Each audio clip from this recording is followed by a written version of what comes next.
आयुर्वेद या शब्दाची जरी फोड केली तरी आयुष्याचा जो वेद आहे तो आयुर्वेद आहे. तुमच्याशी निगडीत असणाऱ्या आयुष्यातल्या प्रत्येक गोष्टीला आयुष्य आहे आणि त्या प्रत्येक गोष्टीचं आयुष्य जास्त असेल तर आपल्याला दीर्घायुष्य मिळणार आहे. आयुर्वेद काय हेल्प करू शकतं स्ट्रेस मॅनेज करायला? आयुर्वेदात विचक्षण बिझनेसमॅन किंवा हुशार व्यक्ती कोणाला म्हटलेलं आहे की जो वर्तमान काळात जगे, खूप भूतकाळाचा किंवा खूप भविष्य काळाचा विचार नाही करत. आत्ता प्रत्येक व्यवसायाचं पाऊल टाकताना आपण बऱ्याचदा काय करतो की खूप इमॅजिनरी प्लॅनिंग आखतो आणि मग तसं नाही घडलं की आपल्याला स्ट्रेस यायला लागतो. कारण stress is the gap between expectations and reality. More the gap more the stress. कमीत कमी वेळात जास्तीत जास्त झोप म्हणजे जी बॉडीला लागते ती, त्याला काय म्हणता येईल? ज्ञानेश्वरीमध्ये विहंगम प्राणायाम म्हणून आलेला आहे. तर एका ठिकाणी बसून तुम्ही अख्ख्या सृष्टीमध्ये फिरून पूर्ण ब्रह्मांडात फिरून पुन्हा तुमच्यापर्यंत येऊ शकता आणि तुमच्यापर्यंत आल्यानंतर तुमच्या प्रत्येक ऑर्गनला तुम्ही थँक्स गिव्हिंग करायचं. म्हणजे आपली कमीत कमी वेळात जास्तीत जास्त झोप पूर्ण होते आणि आपण पुन्हा रिफ्रेश होतो. काही 4-5 सुपर फूड आहेत का सर आयुर्वेदानुसार की हे सुपर फूड तुम्हाला खाल्लेच पाहिजे? म्हणजे फूडचा कन्सेप्ट आयुर्वेदात खूप वेगळा आहे आणि तो पर्सन स्पेसिफिक आहे. एखादी गोष्ट जी मला पचते ती तुम्हाला पचेलच असं नाही. त्यामुळे आपण आपल्या पचनशक्तीचा अंदाज घेऊन प्रोडक्ट आपले ठरवलं. हे जे आता मॉडर्न मेडिसिनचं राईज होत चाललंय, वाढत चाललंय, त्याच्यामध्ये आयुर्वेदाचं काय फ्युचर दिसतंय तुम्हाला? नमस्कार, कॉन्व्हर्सेशन्स विथ सागर या पॉडकास्टमध्ये हरीश पाटणकर सरांचं वेलकम. मी त्यांना असं नाव देईल की ते एक आयुर्वेदा ऑन्टरप्रिनर आणि वेलनेस लीडर आहेत इंडियाचे. त्यांच्याकडनं आपण आज काय शिकणार आहे की आयुर्वेदिक प्रॅक्टिशनर जर तुम्ही असाल तर तुम्हाला बिझनेस कसा करायचा, एखादी प्रॅक्टिस चालू करायची त्याला काय करायचं, निश कसे शोधायचे, काय काय बिझनेस ऑपॉर्च्युनिटीज आहेत ते आपण आज त्यांच्याकडनं शिकणार आहे. आणि प्लस तुम्ही एखादा बिझनेसमॅन ऑन्टरप्रिनर असाल तर काय तुमच्या वेलनेस प्रॅक्टिसेस तुम्ही काळजी घेतली पाहिजे, झोप कशी घेतली पाहिजे, काय जेवलं पाहिजे, काय योग निद्रा आहे, ते सगळं आपण आज सरांकडनं शिकणार आहेत. Sir, thank you so much, welcome. Thank you sir. कुठला एक बिगेस्ट डिसिजन तुमच्या लाईफमध्ये तुम्ही घेतला आणि तो कसा ठरला? ॲक्च्युली मी हसलो या गोष्टीसाठी की पहिल्यांदा फनी डिसिजन आहे तो आधी मी घेतो आणि नंतर महत्त्वाचं सांगतो. मी रशियावरून इंडियामध्ये रिटर्न येत होतो 12 फेब्रुवारी आणि इस्तंबुलला माझी फ्लाईट लँड झाली आणि 14 तासांचा हॉल्ट होता. त्यामुळे 12 तास माझ्याकडे एक्स्ट्रा होते. तर मी इस्तंबुलचा पण एक्स्ट्रा विजा घेतला होता आणि टुरिस्ट विजा होता. दिवसभर फिरून आम्हाला ते त्यांच्याच व्हेकलने आणून ड्रॉप करणार होते. तर माझ्या खूप फ्रिक्वेंट फ्लाईट झाल्या. 2009-10 पासून मी जातोय, दर 3 महिन्याने 15 दिवस जातोय आणि ते मी विसरून गेलो की मी रशियावरून तिथे पुन्हा लँड झालो होते. अच्छा. आणि पूर्ण इस्तंबुल वगैरे फिरून आलो. छान 10-12 तास गेले आणि आता 1 तासाभराने फ्लाईट सुरू होणार होती आणि फ्रेश वगैरे झालो, बॅग घेतली आणि जाता जाता ते क्रॉसवर्डचे बुक्स असतात ना, त्याच्यात एक द डिसिजन बुक म्हणून पुस्तक मला मिळालं आणि ते पुस्तक वाचण्यात मी एवढा हरवून गेलो की माझी फ्लाईटच चुकली. आणि आयुष्यामध्ये द डिसिजन बुक वाचल्यानंतर पहिला चुकलेला डिसिजन की तो मला मग डिसिजन हा शब्द कोणी उच्चारला की मला पहिला तो डिसिजन आठवतो की जो डिसिजन बुक वाचल्यानंतर पहिला आयुष्यातला चुकला. दुसरा डिसिजन जो लाईफ बद्दल तुम्ही विचारला आणि सिरियस नोटवरती तो की मला MBBS बनायचं होतं. मरमर अभ्यास आम्ही MBBS साठी केला. मला फिजिक्स, केमिस्ट्री, बायो, मॅथ्समध्ये तर 100 आउट ऑफ 100 असायचे कंटिन्युअसली. मला फिजिक्समध्ये 99 आहेत सर, केमिस्ट्रीमध्ये 98 आहेत आणि कधी असं वाटत नव्हतं की BMSला येऊ म्हणून, कारण फक्त MBBS साठीच अभ्यास केला. पण ते कर्मधर्म संयोगाने BMSला आलो. आम्ही BMS पार्टी बघितली तरी हसायचो आधी त्यावेळी. पण ज्यावेळी जमदग्नी सरांनी सांगितलं की तू आयुर्वेदाची निवड केलेली नाही आहेस, आयुर्वेदाने तुझी निवड केलेली, हे आयुष्यभर विसरू नको आणि आता जे काय करायचं ते शास्त्रसेवा म्हणून करत राहा. मग तेव्हापासून एक लुक चेंज झाला आयुर्वेदाकडे बघण्याचा आणि हेच शास्त्र आपलं आयुष्य आहे असं ठरवलं आणि प्रामाणिकपणे ते करत राहिलो. तर तो पण पुन्हा एक दुसरा लाईफ मधला टर्निंग पॉइंटचा डिसिजन की जो आज ओळख तयार झाला, वैद्य हरीश पाटणकर. आणि असा कुठला बिझनेस मध्ये तुम्ही डिसिजन घेतला की तुम्हाला वाटलं की तो चांगला झाला किंवा नाही झाला? 108 सेंटर्स करून थांबायचं हे मी डे 1लाच डिसिजन घेतला होता.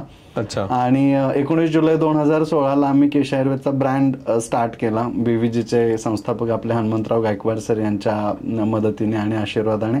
आणि खूप चांगल्या पद्धतीने 5 वर्षाचं आम्ही टार्गेट ठरवलं होतं, पण 3 वर्षातच 108 सेंटर्स झाले. आणि मी डे 1लाच माझ्या बाजूने क्लिअर केलं होतं की 108 सेंटर्स करून मी थांबणार आहे. कारण मला बिझनेस वाढवताना, माझ्यातला एंटरप्रेनर ग्रो करत असताना माझ्यातला सायंटिस्ट मला मरून द्यायचा नव्हता.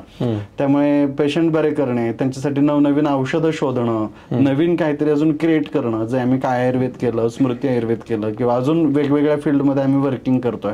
तर ते करण्यासाठी म्हणजे आयुष्यात कुठं थांबायचं हे प्रत्येक बिझनेसमॅनने आधीच ठरवलं पाहिजे असं मला वाटतंय. 108च का सर? असं काही नाही, त्यांची ॲम्ब्युलन्स सगळीकडे 108 नावात नंबरची सगळी फिरत होती. 108 हा शुभ आकडा आहे.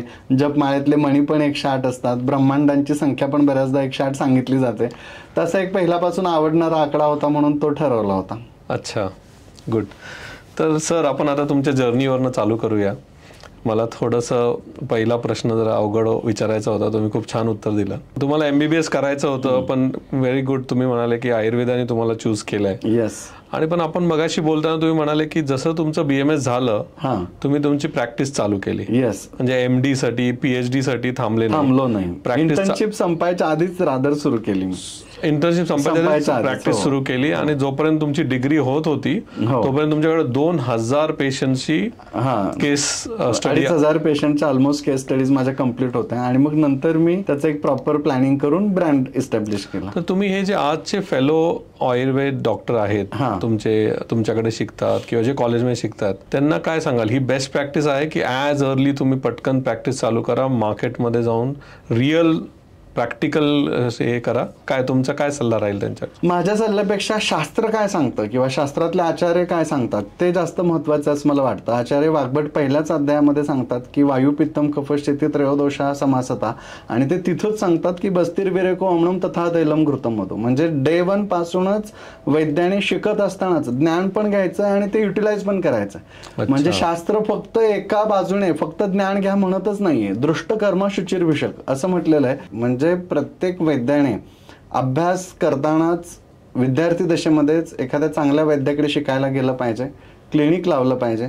इकडे श्लोक वाचायचा, थेरॉटिकल अभ्यास घ्यायचा, तो प्रॅक्टिकली एखाद्या तज्ज्ञ व्यक्तीच्या अंडर तो बघायचा, शिकायचा आणि मग तो स्वतःच्या रुग्णांवरती इम्प्लिमेंट करायचा.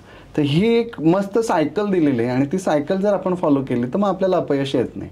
खूप विद्यार्थी आजकाल अर्ध्या हळकुंडाने पिवळे झाल्यासारखे, त्यांना असं पटकन वाचलं की ते इम्प्लिमेंट करायचं असतं, तर तसं नाही होऊ शकत.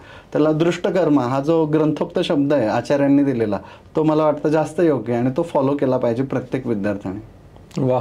आणि याला बिझनेस अॅनालॉजी जर आपण केली तर बिझनेसमध्ये पण हे फिट होतं जे आचार्यांनी सांगितले. राईट. एखादी आयडिया तुमच्याकडे आहे तर ती तुम्ही व्हॅलिडेट करा, एक्सपर्ट्सला विचारा, माहिती घ्या, मग कस्टमर्स बरोबर तुम्ही ते टेस्ट करा, मगच तुम्ही मार्केटमध्ये जाऊन तो प्रॉडक्ट विका. राईट. आय थिंक आयुर्वेद आपल्याला अजून थोडं डिटेल बसायला लागेल. पण सर काही फंडामेंटल गोष्टी आहेत, कारण मी एक ऑन्टरप्रेनर बॅकग्राऊंड आहे, तुम्ही एक आयुर्वेदिक ऑन्टरप्रेनर आहात, की आयुर्वेदामध्ये काय प्रकार असतात का काय असतं? म्हणजे मी काय एक बिझनेस अँगलनी नंतर विचारणार तुम्हाला, पण आयुर्वेदला सिम्प्लिफाईड भाषेत तुम्ही कसं सांगाल? आयुर्वेद या शब्दाची जरी फोड केली तरी आयुष्याचा जो वेद आहे तो आयुर्वेद आहे. म्हणजे सुंदर आयुष्य जगण्यासाठी तुम्हाला जे काही लागतं ते सगळं आयुर्वेदाशी निगडित आहे. मग ती चप्पल असेल, बूट असेल, सॉक्स असेल, कपडे असतील, सुंदर चष्मा असेल, घड्याळ असेल, बेल्ट असेल, त्याच्यापासून ते सुंदर वाहन तुम्ही जे कुठलं प्रवासाला वापरताय, आहार विहार तर अत्यंत छोट्या गोष्टी झाल्या. पण या बिल्डिंगचं सुद्धा एक आयु आहे. ज्या बिल्डिंगमध्ये आपण बसलेलो आहोत, या बिल्डिंगचं आयुष्य संपलेलं असेल आणि आपण इथे बसलोय, आपलं आयुष्य खूप असेल, पण बिल्डिंगचं आयुष्य संपलं असेल तर आपलंही आयुष्य संपणार आहे. म्हणजे एवढं आयुर्वेद प्रिसाइजली आपल्याला सांगतो की तुमच्याशी निगडीत असणाऱ्या आयुष्यातल्या प्रत्येक गोष्टीला आयुष्य आहे आणि त्या प्रत्येक गोष्टीचं आयुष्य जास्त असेल तर आपल्याला दीर्घायुष्य मिळणार आहे. आणि सर आयुर्वेद जी एक प्रॅक्टिस आधी सुरू झाली ती वैद्य असायचे आणि ते ट्रीट करायचे आणि तेव्हा ते पैसे असे मागायचे नाही. ज्यांना जेवढं पाहिजे तेव्हा तेवढे पैसे आपण द्यायचे, अशी ट्रीट होती. भारी होती की मग सर. आमचे एक जुने वैद्य होते, ते असे रुग्ण आला की त्याला बघायचे, त्याला कोड वगैरे झाला असेल तर त्याला म्हणायचे की एक स्कूटर मला दे, तुझा कोड बरा करून देतो. तर ही मस्त जुन्या काळातली बार्टर सिस्टीम होती. किंवा अजूनही आमच्या कुडाळ भागामध्ये काही वैद्य आहेत की ते कोणीतरी कोहळा घेऊन येतं, कोणीतरी 1 किलो तांदूळ घेऊन येतं, ते त्याला बघतात आणि तो जे देईल ते अजूनही आहे. आता मला हा प्रश्न तुम्हाला विचारायचा आहे, कारण तुम्ही एक आयुर्वेदिक बिझनेस लीडर म्हणू शकता तुम्ही, राईट? की तुम्ही आयुर्वेदाला एक सोशलाइज करताय आणि स्वतः पैसे पण कमवताय. अगदी है ना. हे बॅलन्स केल्यावर लोक तुम्हाला काही म्हणत नाही का, तू आयुर्वेदाला एवढं कमर्शियलाइज केलंयस आणि हे चुकीचं आहे, असं काय तुम्हाला होतं का? आणि तुमचं काय मत आहे याच्यावर? पुन्हा मी म्हटलं की माझ्या मतापेक्षा आम्ही शास्त्राचाच अभ्यास एवढा स्ट्रॉंग केला की शास्त्राचं मतच खूप महत्वाचं आहे आमच्यासाठी. आणि त्यावेळी त्यांनी सांगून ठेवलंय की क्वचित धर्म क्वचित मैत्री क्वचित अर्थ क्वचित यशः कर्माभ्यासा क्वचिश्चैती चिकित्सा नास्ती निष्फला. म्हणजे एक वैद्याने वैद्यकीय केल्यानंतर कधी धर्म पालन होणार आहे, क्वचित धर्म, कधी चांगले मित्र मिळणार आहेत रामसारखे, क्वचित मैत्री, क्वचित अर्थ, कधी कधी छान पैसे मिळणार आहेत, अर्थार्जन होणार आहे, तर कधी कधी काहीच नाही पण अभ्यास वाढेल, अनुभव वाढेल आपला. म्हणजे किती गोष्टी सांगून ठेवलेल्या आहेत. एक गोष्ट आपण प्रामाणिकपणे करत राहिलो आपल्या व्यवसायातली, प्रामाणिकपणे, की जरुरी नाही की प्रत्येक वेळी पैसेच मिळतील. कधी मित्र पण मिळणार आहेत, कधी अनुभव पण मिळणार आहे, कधी धर्मपालन पण होणार आहे, अर्थार्जन तर होणारच आहे, तो बाय प्रोडक्ट आहे. जो व्यक्ती प्रामाणिकपणे कुठलाही व्यवसाय करणार आहे त्याला त्याच्या गरजेपेक्षा जास्त पैसे 100% मिळणार. पण आपण म्हणजे असे तुम्हाला काही सिनियर्स मिळाले असतील की जेव्हा तुम्ही ठरवलं की मला आता याचे 108 फ्रँचायझी करायचे आहेत, बाहेरच्या देशांमध्ये घेऊन जायचंय ना, पण त्यांना असं वाटत असेल ना की तू आयुर्वेदाला असं तू मॉनिटाईज करू शकत नाही, तुम्ही असं मोठं करू शकत नाही, है ना, प्रत्येक पेशंट वेगळा असतो, असतोच की तो प्रत्येक ठिकाणी हे असं काही झालं तुम्हाला? की आमच्या सरांनी आम्हाला एक वाक्य सांगितलं होतं आणि ते आम्ही ठणकवून लक्षात ठेवलं होतं की आयुष्यात लक्ष मिळवायचं असेल तर अन्य गोष्टींकडे दुर्लक्ष करता आलं पाहिजे. आम्ही फिक्स होतो त्यामुळे या वाक्यामुळे की आपलं. असं आले काही लोक तुम्हाला म्हणाले की हे चुकीचं चाललंय वगैरे वगैरे? ते तर खूप लांबचे. आमचे वर्गमित्र म्हणायचे की आपल्या डोक्यावरचे केस राहतील का, इथून सुरुवात झाली होती. कशाला पाण्यामध्ये उडी मारताय, खड्ड्यात उडी मारताय, आपण एवढे मोठे गोष्टी आयुर्वेदात आहेत, मोठमोठे आजार ट्रीट केले पाहिजेत, हे काय छोटे छोटे आजार तुम्ही ट्रीट करत बसलेला आहात, किंवा नावाला एकच ठप्पा फक्त केसांचे डॉक्टर असा लावून घेऊ नका, मग बाकीचे पेशंट तुमच्याकडे येणार नाहीत, असे खूप भन्नाट कॉमेंट्स येत होत्या. पण पुन्हा आम्ही म्हटलं तसं आमच्या सरांनी अजून एक वाक्य ठणकावून सांगितलं होतं की मोठा वैद्य बनणं म्हणजे मोठमोठे आजार ट्रीट करणं नव्हे, तर छोटे छोटे आजार बरे करून सुद्धा तुम्ही खूप मोठे वैद्य बनू शकता. आणि ही गोष्ट एवढी डोक्यावरती कोरली गेली होती की बाकी परत कोण काय म्हणतंय की कशाला एवढीसा छोटासा आजार घेतलाय, कशाला फक्त केसांचीच प्रॅक्टिस करताय. नाही, सरांचं वाक्य होतं ना, मोठा वैद्य बनणं म्हणजे मोठमोठे आजार बरं करणं नव्हे, छोटे छोटे आजार बरे करून सुद्धा आपण एक दिवस मोठा वैद्य बनू शकतो. तेवढंच लक्षात ठेवलं, छोटे छोटे आजार बरे करत गेलो. आज जगभरात 108 सेंटर झाले, त्याचा आपल्याला अभिमान आहे. आता काय म्हणतात मित्र? काय ट्रीटमेंटला येतात आपल्याकडे.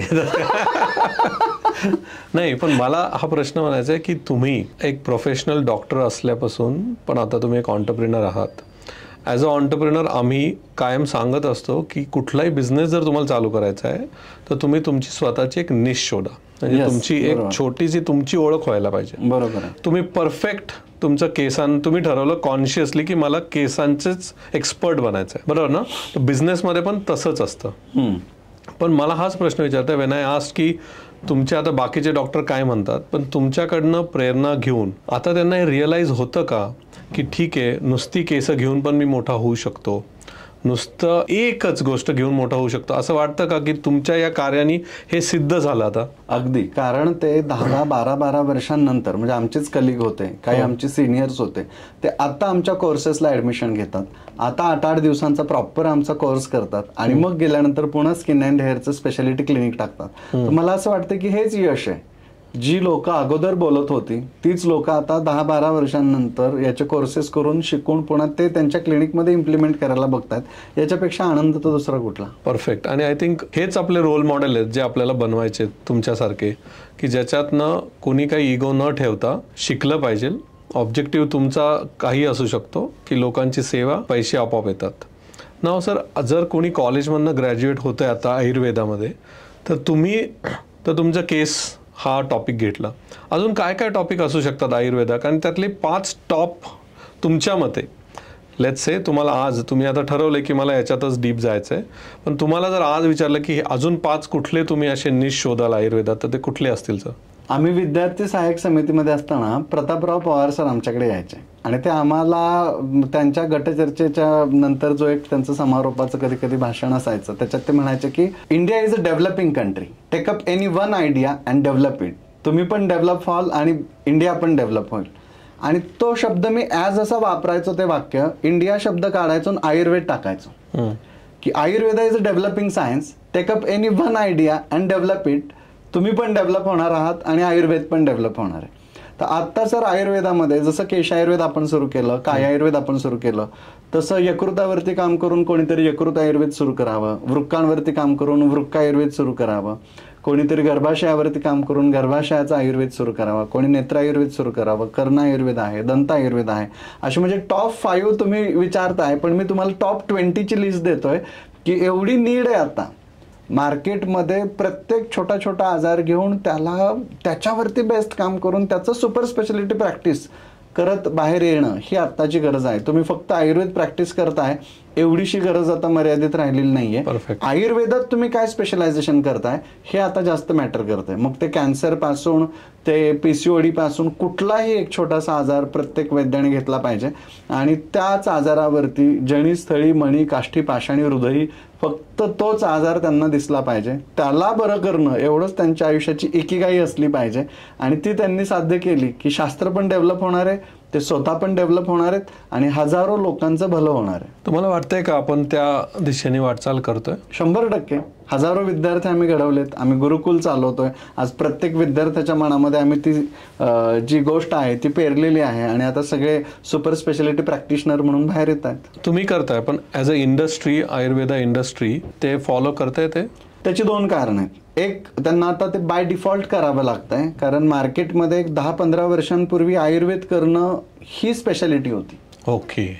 आणि आता तुम्ही फक्त आयुर्वेदिक डॉक्टर आहात एवढी तुमची छोटी ओळख सांगून जमत नाही. लोक आता विचारतात की आयुर्वेदात तुम्ही कशातले डॉक्टर आहात. हो. त्यामुळे 10-20 वर्षापूर्वी ठीक होतं की बाकीच्या पॅथींचा एवढा पगडा होता की त्याच्यात तुम्ही आयुर्वेद करणं हे सुद्धा स्पेशलाइज्ड होतं. पण आता आयुर्वेदातली स्पेशालिटी नीड ऑफ करंट इरा आहे. त्यामुळे प्रत्येक आयुर्वेद प्रॅक्टिशनर आता ही सुपर स्पेशालिटीचा अभ्यास करतोयच आहे. सर, आयुर्वेद तुम्ही चालू केलं, तुम्ही रिसर्च बेस चालू केलं. तुम्ही आता आपण गप्पा मारताना म्हणाले की तुमच्याकडे अशी एक पेटंटेड प्रॉडक्ट आहे ज्याच्यात तुम्ही एक केस ठेवला की त्याची एक 17 पानाचा रिपोर्ट तयार होतो है ना, आणि मग त्याला तुम्ही काही ट्रीटमेंट पण प्रिस्क्राईब करता आणि ते ट्रीटमेंट तुमचे स्वतःचे आहेत आणि ती औषधं पण स्वतःची आहेत तुमची? आम्ही स्वतःची पण औषधं ठेवलीत आणि जेवढी मार्केटमध्ये अवेलेबल आहेत ती पण सगळी ठेवलेली. ओके. आम्ही कोणत्याही प्रोडक्टला म्हणजे पेशंटला कंपल्सरी केलेलं नाही की तुम्ही हेच घेतलं पाहिजे, किंवा आम्ही आमच्या वैद्यांना, डॉक्टरांना सुद्धा कंपल्शन करत नाही की तुम्ही आमचाच प्रोडक्ट वापरा. आम्ही म्हणतो की पेशंटसाठी जे योग्य आहे ते तुम्ही वापरा. आम्ही तुम्हाला डायग्नोसिस करून देतोय. मेडिसिन कोणतं वापरायचं हा तुमचा अधिकार आहे. बेस्ट ऑफ बेस्ट मेडिसिन वापरा. रुग्ण बरा करणं हे आपलं फायनल एम असलं पाहिजे आणि ते फोकस करून आपण लाईन ऑफ ट्रीटमेंट सजेस्ट करत असतो. मला वाटतं की हेच आमच्या सिस्टीमचं यश आहे. पण मला त्या प्रॉडक्टवरच यायचं आहे. तुम्ही जेव्हा प्रॉडक्ट तुमचा बनवला किंवा बरेच प्रॉडक्ट्स बनवले है ना, त्यातला लागणारं रॉ मटेरियल असं म्हणतात आणि मी पण असं ऐकलंय की आयुर्वेदाला लागणारं जे रॉ मटेरियल आहे, जडीबुटी जे पण आहे, ती आता रेअर झाली आहे, ती मिळत नाही. ह्याच्यात किती तथ्य आहे सर?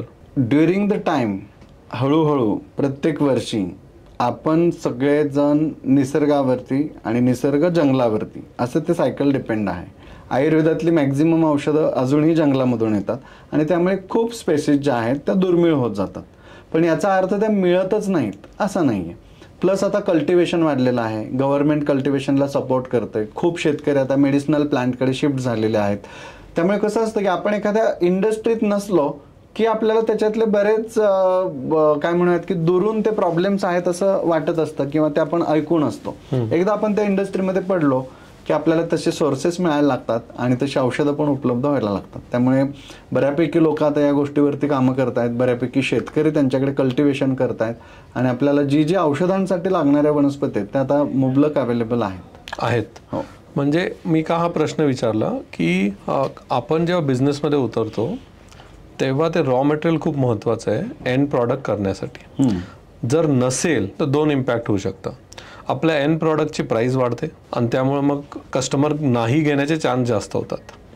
तर ही सायकल तुमच्या मते आता because of farming, medicinal farming, ते तुम्हाला रॉ मटेरियल अजून जास्त येईल असं तुम्हाला वाटतं का नाही, फ्युचरमध्ये जाऊन हे खूप रेअर होत जाणार आहे आणि प्राइजेस खूप हाय होत जाणार आहे? Good question. खरं तर फ्युचरमध्ये हा एक अलार्मिंग टास्क असणार आहे. ह्या मेडिसिनल प्लांट्स कमी होत जाणार आहेत, त्याच्यावरची डिपेंडन्सी कमी करावी लागणार आहे, आयदर ऑर कल्टिवेशन वाढवावं लागणार आहे आणि प्राइसेस तर हाय होत जाणारच आहेत. ते महागाई जशी वाढत जाणार आहे तशी प्रोडक्ट्समध्ये पण ती महागाई येतच जाणार आहे, त्याला पर्याय नाही आहे. मग याच्यासाठी तुमच्या मते काय करायला पाहिजे की फ्युचरमध्ये लेट्स से 20 वर्षानंतर हे प्रॉडक्ट्स मार्केटमध्ये असतील, कारण ह्या जुना आयुर्वेद आहे 5000 वर्ष जुना, ते असतील, जडीबुटी असतील, त्यासाठी काय असे धोरणात्मक डिसिजन्स घेतले पाहिजे आपण? सगळ्यात महत्त्वाचं, शेतकऱ्यांनी मेडिसिनल प्लांटच्या कल्टिवेशनकडे लक्ष दिलं पाहिजे. गव्हर्नमेंटने सुद्धा ॲग्रीच्या स्कीम कोणत्याही राबवताना त्याच्यामध्ये हर्बल मेडिसिन्स, आयुर्वेदिक मेडिसिन्स प्लस हे प्लांटेशन याच्याकडे एक्स्ट्रा सबसिडी दिली पाहिजे. त्याच्यासाठी एज्युकेशनचे प्रोग्रामिंग घेतले पाहिजेत. खूप चंदनासारखी औषधं आहेत, अश्वगंधेसारखे आहेत, शतावरी आहे किंवा कुमारी ज्याला कोरफड आपण म्हणतो, ही जुजबी आपल्याला 4-5 औषधं माहिती असतात की जे शेतकरी लावत आहेत, पण त्याच्यापेक्षाही खूप 200-300 कमीत कमी लागणाऱ्या वनस्पती आहेत की त्या वनस्पतींकडे जास्तीत जास्त लक्ष दिलं पाहिजे. त्याने शेतीचा पण स्तर सुधारेल, शेतकऱ्यांना पण एक चांगलं नगदी पीक उत्पन्नाचं मिळेल, आर्थिक काळा पण आपला सुदृढ होईल आणि आरोग्यासाठीच जे लागणार आहे ते त्याच्यामध्ये तयार होईल औषधांसाठी. नाही, परफेक्ट म्हणाले सर. म्हणजे कम्प्लिटली ॲग्री की शेतकऱ्यांनी याला एक बिझनेस म्हणून समजून मेडिसिनल प्लांटमध्ये यायला पाहिजे. मग त्याच्यासाठी त्यांना, जसं आपले काही ऑडियन्स असतील जे शेतकरी आहेत आणि त्यांना मेडिसिन प्लांटमध्ये जायचं आहे, तर त्यांनी कुठे जायला पाहिजे ह्याची माहिती घेण्यासाठी? आपल्या इथे साखर संकुलच्या इथे पुण्यामध्ये सुद्धा शिवाजीनगरला मेडिसिनल प्लांट बोर्ड आहे, तिथे सुद्धा माहिती घेतली पाहिजे. जवळपास 80 वनस्पतींवरती सबसिडी आहे. 2.5 हेक्टरच्या वरती तुम्ही त्याचं जर क्रॉप प्रोडक्शन करणार असाल तर त्यांनी 80 प्लांटची लिस्ट दिलेली आहे की त्याच्यावरती सबसिडी आहे, तर ती वाचली पाहिजे, पाहिली पाहिजे. ते प्लांट आपण आपल्याकडे लावले पाहिजेत. गट तयार करून, म्हणजे एक ग्रुप तयार करून कल्टिवेशन केलं पाहिजे आणि अपडेट राहिलं पाहिजे मार्केटमध्ये की कोणकोणत्या गोष्टी जास्त लागत आहेत आपल्याकडे.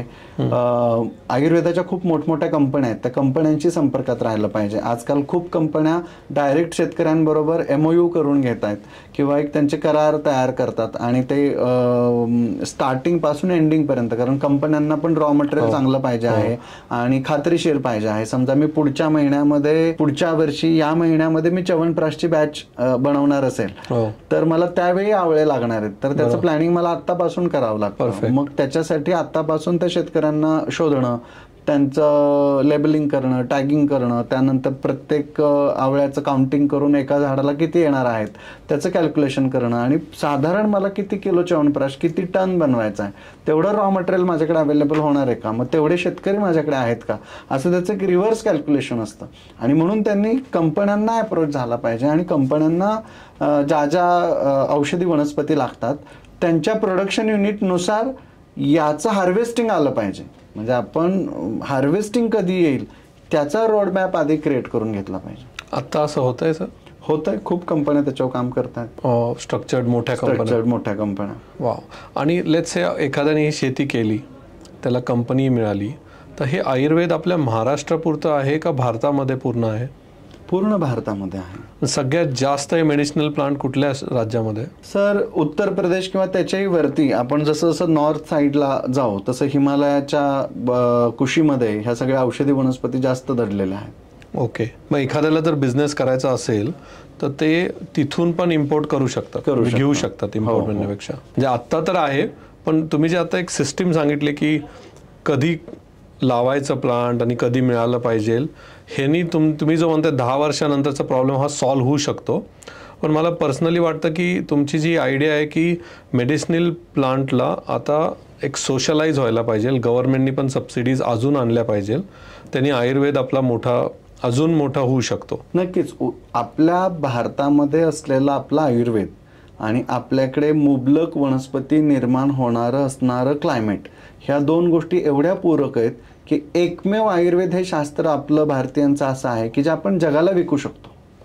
जसं आपण योगासनांचा योग डे झाला आणि तो अख्ख्या जगावरती आज गारुड सुंदर चाललेला आहे आणि सगळेच जण त्याचे फॉलोअर झालेले आहेत, तसंच दुसरं तेवढ्याच ताकदीचं सक्षम शास्त्र आपल्याकडे आहे की जे आपल्याला डॉलर्समध्ये कमवून देऊ शकतं किंवा फॉरेन करन्सी भारताला मिळवून देऊ शकतं, आणि ते म्हणजे आयुर्वेद आहे. मग आयुर्वेदाशी निगडीत फिजिक्सच्या लोकांनी पण आयुर्वेदात ब्रेन ड्रेन केला पाहिजे, केमिस्ट्रीच्या लोकांनी आयुर्वेदात ब्रेन ड्रेन केला पाहिजे, आर्टिफिशियल इंटेलिजन्सच्या सगळ्या लोकांनी आयुर्वेदात ब्रेन ड्रेन केला पाहिजे. कोणत्याही फील्डमधल्या व्यक्तीने, फार्मर पासून ते आपण म्हणूयात की टॉपमोस्ट हॉटेलपर्यंत सुद्धा, की तुम्ही ती नॅचरल इको फ्रेंडली पथ्याची हॉटेलं, प्रकृतीनुसार जेवण देणारी हॉटेलं, डिसीजनुसार जेवण देणारी हॉटेल, आज वेगवेगळ्या हॉस्पिटल्समध्ये एवढे पेशंट ॲडमिट असतात आणि त्या बिचाऱ्यांना फूड सर्व होत नाही. जे इडली डोसा ढोकळा जे तिथल्या कॅन्टीनमध्ये सर्व होईल तेच खावं लागतं. त्याच्यापेक्षा हॉटेल व्यावसायिकांनी सुद्धा थोडंसं लक्ष चेंज केलं, त्यांचं बदललं आणि फक्त kidney disease speciality hotel, diabetes असणाऱ्यांसाठीच हॉटेल वेगळं, किंवा अजून आपल्याला कंबरदुखी, पाठदुखी, सांध्यांचे विकार असणाऱ्या लोकांसाठीचं हॉटेल वेगळं, किंवा त्या पद्धतीचे मेनू कार्ड डिझाईन केले, तर हे अजून जास्त चालणार आहे. पुढे भविष्यामध्ये याची गरज आहे.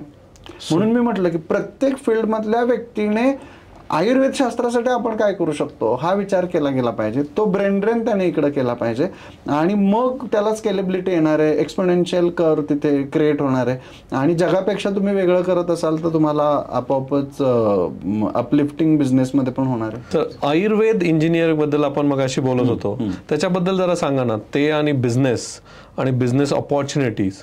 कारण मला असे बरेचसे लोक विचारतात की मी काय बिझनेस करू. एक्झॅक्टली सर, मला असं वाटतं आता आमचं JSPM कॉलेज बरोबर पण टाईप आहे, DY पाटील कॉलेज बरोबर पण आहे आणि आम्ही तिथल्या सगळ्या विद्यार्थ्यांना वेगवेगळे ब्रेन वरती प्रोजेक्ट्स देतोय. बरं. तर आत्ता मागच्या एक 15-20 वर्षांचा जर तुम्ही अभ्यास केला तर असं लक्षात येईल की आत्ता आयुर्वेद ग्रो होऊ लागलं, आत्ता आयुर्वेद जगासमोर येऊ लागलं. त्याच्या पाठीमागचं एकमेव कारण आहे सर की वेगवेगळ्या फील्डमधली लोक आयुर्वेदात ब्रेन ड्रेन करायला लागले. इथं तुम्ही सर एवढे सुंदर बिझनेसमॅन तुम्ही घडवता, तुम्ही अनेक लोकांसाठी आयडॉल आहात, एक एंटरप्रेनर म्हणून तुम्ही डेव्हलप करताय. तर तुमच्या माध्यमातून मी हा मेसेज सगळ्यांना देऊ इच्छितो की जे तुम्हाला भेटायला येत आहेत आणि आम्ही नवीन व्यवसाय काय करू असं विचारतायत, त्यांना पहिला आयुर्वेदात काम कर म्हणून सांगा. जे काय ऑपॉर्च्युनिटी आयुर्वेदामध्ये? प्रचंड ऑपॉर्च्युनिटी. कुठलाही एक तुम्ही पार्ट निवडा, मी तुम्हाला त्यातली ऑपॉर्च्युनिटी सांगतो. फिजिक्स म्हटलं त्याला आयुर्वेदातल्या ऑपॉर्च्युनिटीज आहेत, त्याने आयुर्वेदातले सगळे वेक्टर स्केल्स काढावेत, वमन कसं होतं, विरेचन कसं होतं, बस्ती कसं होतं, त्याच्यासाठी काय इन्स्ट्रुमेंट तो डेव्हलप करता येतील त्याच्यावरती त्याने विचार करावा. साधी शिरोधारा द्यायची असली तर त्या शिरोधारेसाठी आपण कशा पद्धतीने वेगवेगळं कस्टमाइज शिरोधारेचं यंत्र बनवू शकतो की त्याच्यात टेम्परेचर रेग्युलेशन होईल, ऑइलचं क्लिनिंग होईल, फिल्ट्रेशन चांगलं होईल, पेशंटला सर्व्हिस कशी चांगल्या पद्धतीची मिळेल. एखादा डॉक्टर होतो, तो सोनोलॉजिस्ट होतो, तो सोनोग्राफी शिकतो, तो सोनोग्राफी मशीन नाही बनवत सर. सोनोग्राफीची मशीन कुठल्या तरी फिजिक्सच्या व्यक्तीने बनवलेली आहे ना. असं प्रत्येक हॉस्पिटलमध्ये, तुम्ही कुठल्याही मोठ्या हॉस्पिटलमध्ये जा, तिथे डॉक्टर येऊन फक्त डॉक्टरकीचंच काम करतो. बरोबर. तिथल्या बिलिंग डिपार्टमेंटचा माणूस वेगळा आहे, तिथला HR मॅनेजर वेगळा आहे, तिथला सॉफ्टवेअरचा माणूस वेगळा आहे, तिथले लॅपटॉप चालवणारे वेगळे आहेत, एंट्री करणारे वेगळे आहेत, डेटा टाकणारे वेगळे आहेत. त्याच्यापासून एंडोस्कोपी पासून ते रोबोटिक सर्जरीपर्यंत, म्हणजे तो रोबोट बनवणाऱ्यापर्यंत, या प्रत्येक फील्डचा जसा ॲलोपॅथीच्या शास्त्रासाठी ब्रेन ड्रेन झाला, तो इंग्रजांनी ठरवून केला, तसा आयुर्वेदाच्या शास्त्रासाठी आपल्या लोकांचा ब्रेन ड्रेनच झालेला नाहीये. आज भारताला स्वातंत्र्य मिळून 70 वर्ष होत आली तरी सुद्धा 12वी पर्यंत एक पान आयुर्वेदाचं नाहीये, जे आपल्याला शिकवलंच नाहीये. मग आपला ब्रेन तयार कसा होणार? ब्रेन तयारच होऊ शकत नाही.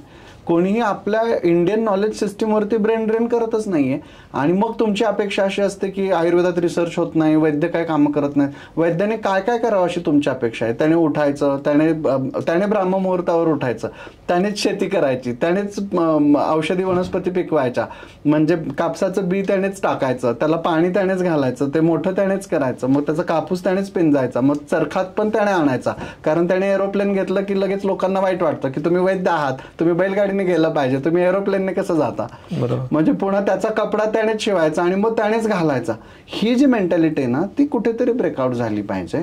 आणि सगळ्या फील्डमधल्या लोकांनी आयुर्वेदामध्ये एक एक ब्रेन ड्रेन केला पाहिजे. तो ब्रेन ड्रेन झाला तर त्यांचा स्वतःचा पण व्यवसाय ग्रो होणार आहे. इंडियन म्हणून एक प्राऊड फील होणार आहे. कारण नुसता भारत माझा देश आहे, येथील परंपरांचा मला अभिमान आहे असं म्हणून चालणार नाही. आयुर्वेद ही भारताची जगाची सगळ्यात मोठी परंपरा आहे, तिचा अभिमान ठेवला पाहिजे. तिला ग्रो करण्यासाठी माझं योगदान काय, मी कॉम्प्युटर सायन्समध्ये असेल, मी सॉफ्टवेअर इंजिनियर असेल, मी काय सॉफ्टवेअर तयार केलं की ज्याने आयुर्वेदाच्या वैद्याला थोडाफार तरी फायदा होतोय, या देशाला काहीतरी फायदा होतोय. ते प्रत्येकाने आपापलं छोटंसं तरी योगदान जर या शास्त्रासाठी दिलं तर भारतातला पैसा भारतातच राहणार आहे. आमचे एक सर होते, ते आम्हाला नेहमी सांगायचे, आयुर्वेद करणं म्हणजे देशसेवा आहे, आयुर्वेद करणं म्हणजे राष्ट्रसेवा आहे, आयुर्वेद करणं म्हणजे ह्युमॅनिटीची पण सेवा आहे. कारण का तर आयुर्वेद कोणाचाच तोटा करत नाही ना सर. आयुर्वेद केल्यामुळे राष्ट्रातले पैसे राष्ट्रात राहणार आहेत. आयुर्वेद केल्यामुळे लोकल फॉर वोकल हे मोदीजींचं जे ब्रीदवाक्य आहे ते होणार आहे. आयुर्वेद केल्यामुळे सगळ्या लोकल एंटरप्रिनर्सला वेगवेगळे बिझनेस मिळणार. सर मी मध्ये एक छोटासा प्रोजेक्ट प्रेझेंट केला होता केरळमध्ये, जेव्हा आयुष स्टार्टअपमध्ये काही गोष्टी तिथे मोदीजी पण येणार होते आणि वेगवेगळे प्रेझेंट करायचे होते. तर लाकडाचा कंगवा किती छोटीशी संकल्पना आहे सर.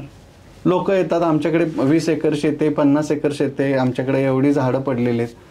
ठीक आहे, लाकडाचा कंगवा बनवा, एक छोटीशी गोष्ट आहे.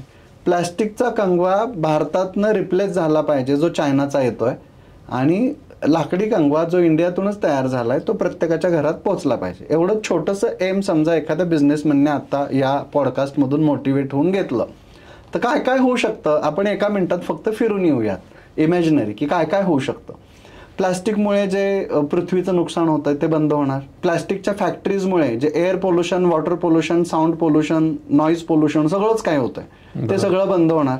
प्लास्टिकमुळे जे कॅन्सर होत आहेत ते बंद होणार. ऑन द कॉन्ट्री फायदे काय काय होणार. बरं आधी पुन्हा ज्याच्यासाठी प्लास्टिकचा कंगवा तयार झाला त्या प्लास्टिकच्या कंगवाने केस गळतायत. कारण लहानपणी बघा आपण प्लास्टिकचा कंगवा घ्यायचो, डोक्यावरती घासायचो आणि कागदाच्या कपटांवरती असं फिरवायचो. ते एक स्टॅटिक इलेक्ट्रिसिटी क्रिएट होते आणि ते कागदवरती खेचला जातो. तेवढाच फोर्स कोम्बिंग पॅटर्न बाळण्यासाठी लागतो आणि तुम्ही जिथून भांग पाडता प्लास्टिकच्या कंगव्याने तिथेच केस गळायला सुरुवात होतात. याला कोम्बिंग पॅटर्न बाळनेस असं मॉडर्न सायन्सच म्हणतं, मी पण नव्हे. म्हणजे प्लास्टिकचा कंगवा केस गळायला कारणीभूत आहे, ज्याच्यासाठी वापरतोय त्याचंच कारण तो आहे.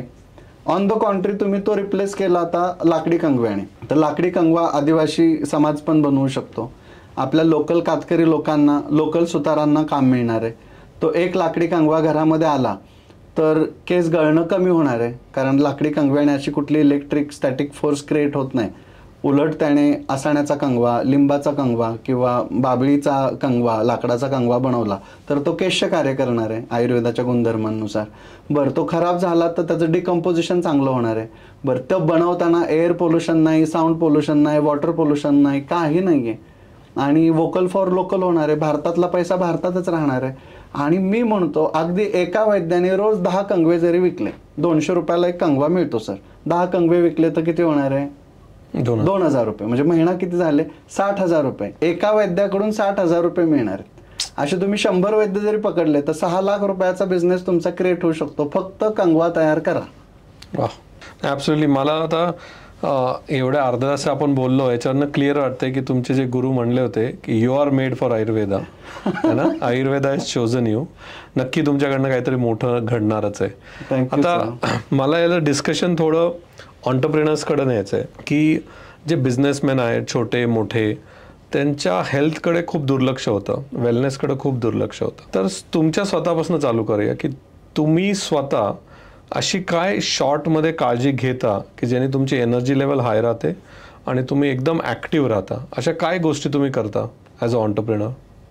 सगळ्यात पहिली आणि महत्वाची गोष्ट जे करतो ती म्हणजे मला जे आवडत नाही ते मी करत नाही. ओके.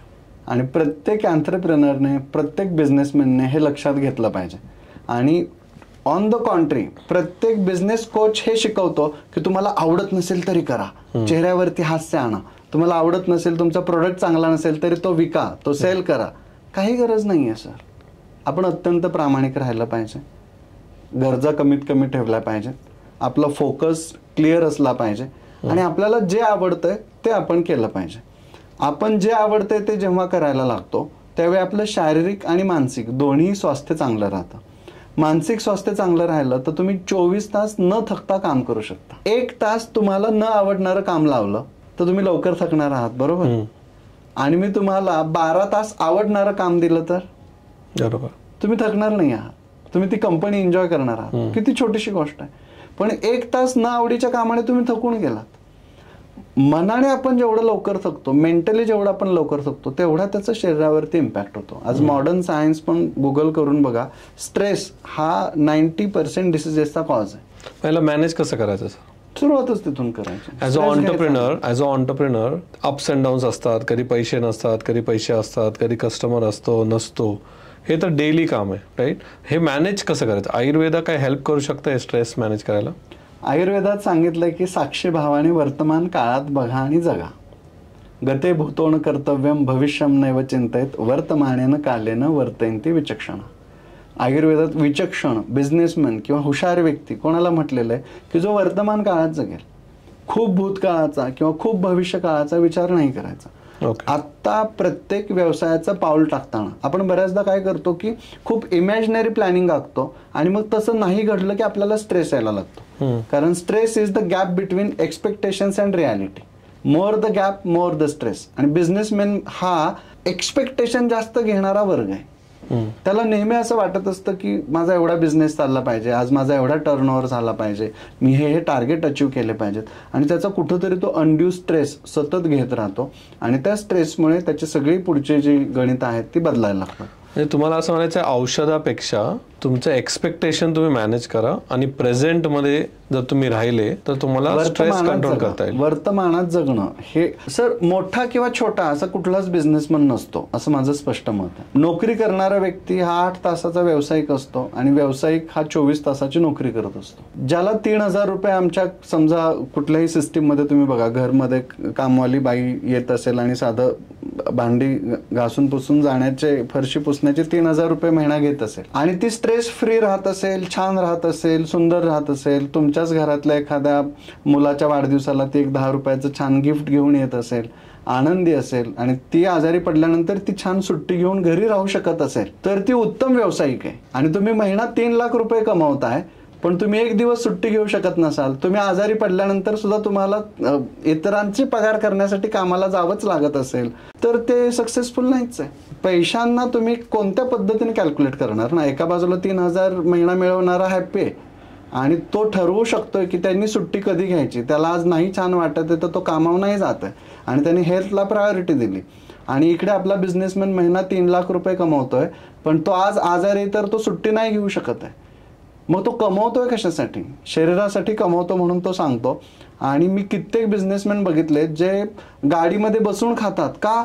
वेळ नाहीये, पुढे लगेच मीटिंग आहे, पुढे लगेच कुठेतरी जायचं आहे, त्यांना जेवायला वेळ नाहीये. तुम्हाला जर आयुष्यामध्ये जेवण्यासाठी वेळ नसेल तर पापी पेट केले कमाना है असा मोठा डायलॉग मारून चालत नाही सर. पोट पापी ठेवायचंच कशाला हा मोठा प्रश्न आहे. आयुर्वेद सांगतो ब्राह्म मुहूर्तावर उठा, पहिलं जेवा मग कामाला लागा. पोट भरलेलं असेल की विचार सुंदर येतात. नाही पण सर हे एक ऑन्टरप्रिनरसाठी एक कॉन्ट्राडिक्टरी आहे. कारण ऑन्टरप्रिनर जो आहे ना तोच कन्सेप्ट मला बदलायचा आहे. एंटरप्रिनरचा कन्सेप्टच बदलायचा आहे. एंटरप्रिनर म्हणून त्याला आता बळीचा बकरा करून आपण त्याला म्हणजे मर पण सक्सेसफुलच हो हे का ठासतोय आपण सक्सेसफुलच्या व्याख्या का बदलतोय? तुम्ही वैद्याला बोलवलेला आहे सर, माझी पहिली प्रायोरिटी आरोग्य असणार आहे. बिझनेस नाही. मी एक वैद्याला बोलवलंय असं तुम्ही म्हणू शकता. मग कुठलाही मला काय म्हणायचं की जेव्हा ऑन्टरप्रिनर जो असतो ना तो एक काहीतरी प्रॉब्लेम सॉल्व्ह करायला उतरतो खरा ऑन्टरप्रिनर. खरं. आणि जेव्हा तो एखादा प्रॉब्लेम सॉल्व्ह करायला उतरतो ना, तर त्याला भान राहत नसतं, तो पूर्ण त्याच्यातच उतरलेला असतो, म्हणजे एखाद्या सायंटिस्ट सारखा. बरोबर. त्याला तो प्रॉब्लेम सॉल्व्ह करायचा आहे आणि रिअल ऑन्टरप्रिनर गोष्ट होते आणि पैसे वगैरे येत राहतात. पण तो जेव्हा प्रॉब्लेम सॉल्व्ह करायला उतरलाय, 20-20 तास काम करतोय, त्याला हे सोडवायचं आहे. अशा एखाद्या याला की ज्याला आयुर्वेद म्हणतं की नाही, तुला थोडं स्लो जायला पाहिजे ना, जेवायला तुला वेळ मिळाला पाहिजे, अशा याला काही. आणि हे आजचं जग पण आहे, राईट. जुनं आयुर्वेद, आजचं आयुर्वेद तुम्हीच बदललेलं आहे, बरोबर. त्यांच्यासाठी तुमच्याकडे काय उपाय आहे का, की नाही तो म्हणतोय की मला हे पुढचे 2 वर्षांना मला हा रिसर्च करून हा प्रॉब्लेम सोडवायचा आहे, मला दुनियाशी काही घेणं देणं नाही, पण बॉडीवर इम्पॅक्ट होणार आहे हे तुम्हालाही माहिती आहे. मग ह्याच्यासाठी आयुर्वेदात काही वेलनेसच्या गोष्टी आहेत का, की 4-5 गोष्टी ज्यांनी त्या केल्या पाहिजे? आयुर्वेद तेच सांगतोय सर की आता तो दीर्घम जीवितीय मध्याह्न व्याख्यासामा. आयुर्वेदाचे कन्सेप्ट जर आपण समजून घेतले तर आपण व्यवसायाचे कन्सेप्ट खूप सुंदर डायजेस्ट करू शकणारे असं मला वाटतंय. तर हे दीर्घ आहे, खूप मोठा आहे. सक्सेसफुल बिझनेसमॅन तुम्ही कोणाला म्हणता? प्रोप्रायटरी फर्म टाकलेला, पार्टनरशिप फर्म टाकलेला, कंपनी टाकलेला, का पब्लिक लिमिटेड कंपनीला? तुम्ही कोणाला म्हणता सर? असं काय नाही, जो प्रॉब्लेम सॉल्व्ह करेल आणि पैसेही कमवेल. मग तो कुठल्याही त्या हे टेक्निकल टर्म झाले. नाही, मला टेक्निकल टर्मच हवी, पण त्यातल्या त्यात प्रोप्रायटरशिप चांगली का कंपनी चांगली?